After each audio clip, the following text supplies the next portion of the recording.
all that's been coming out, I'm not normally so like shook with the new AI feature, but consider me shooken. Google has added this beta feature to its podcast generator, and it is so cool and weird.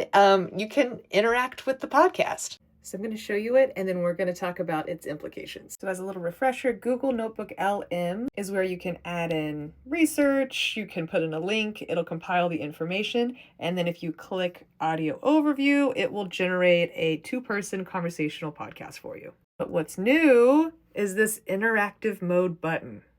All right, we're going in. So as we play the podcast, I can hit join and I can jump in and add to the conversation at any time. And I just inputted a Wikipedia link about nuclear energy. All right, welcome back. It looks like we're diving deep into nuclear power this time. Yeah, you guys done a ton of research on this one. So they go into talking about the Manhattan Project, yada, yada, yada. Connection to weapons has definitely shaped how people view nuclear energy. Even though the technology... Oh, wait. Someone wants to join. Hey, go for it. Hey, thank you. So that's a good point about the Manhattan Project kind of giving nuclear energy a bad rap. Do you think that it's starting to change now?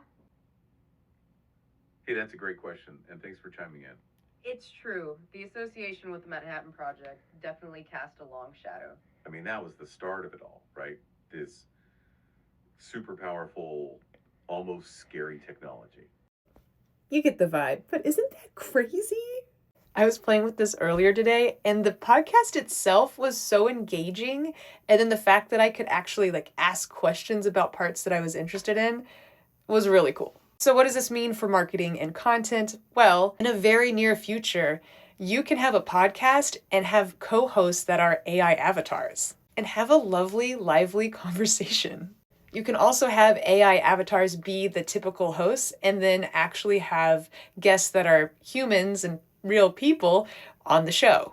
This is crazy from a scalability and content perspective. And this also makes me think of this notion that was said a while back, is that with this age of AI, content is changing from a monologue where it's all of these companies and people talking at you to becoming a dialogue. And this is an example of that. You can have a podcast where the user not just listens to it, but can talk to it. That's incredible. This is still very beta. You have like no controls or levers on it, but it's really interesting to play with. It is free. Check it out.